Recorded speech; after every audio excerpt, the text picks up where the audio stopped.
Professor Manabe, Suki Manabe, has asked me to read our acceptance remarks, which is a great honor for me.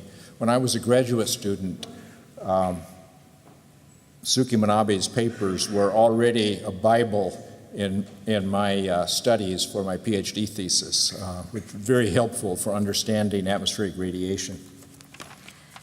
So we are both delighted and honored to receive the BBVA Foundation Award in Climate Change, which is being given for our work on the development of climate models and their application to the prediction of climate change.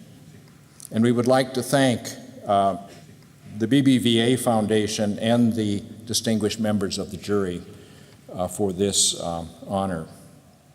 There's no doubt that the composition of the atmosphere and Earth's climate have changed since the Industrial Revolution, predominantly because of human activities.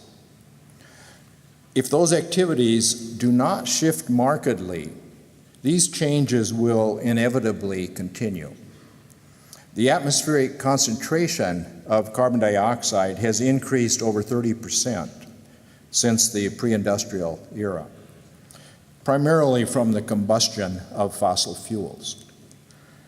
Global mean surface temperature, which has been relatively stable over the past 10,000 years, has already increased by about 1 degree Celsius since the pre-industrial era.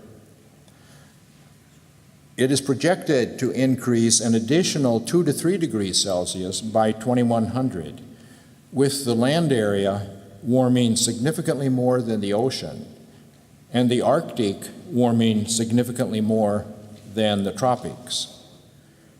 The availability of water is also likely to change over continents.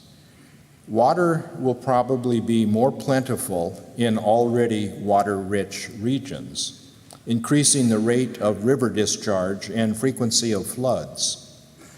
In contrast, water stress will increase in the subtropics and water-poor regions that are already relatively dry, including the Mediterranean region, by the way, increasing the frequency of drought. Unless dramatic reduction of greenhouse gas emissions is achieved, global warming is likely to exert far-reaching impact upon the ecosystem of our planet during the next few centuries. It is quite encouraging for modelers that climate models have been used not only for predicting global warming, but also for developing strategies for dealing with it. Both of us are being recognized for the fruits of very close collaboration among very creative and hardworking scientists at the Goddard Institute for Space Studies of NASA and the Geophysical Fluid Dynamics Laboratory of NOAA, respectively. It has been a great privilege and a pleasure to work with these people over so many years.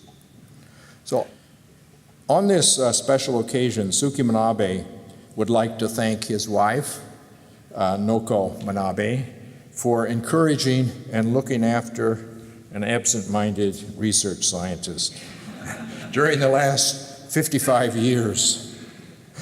And I, Jim Hansen, thank my wife, Anik, for her support and for tolerating my inordinate obsessions, and always believing my promises that next year we will have more time to enjoy life.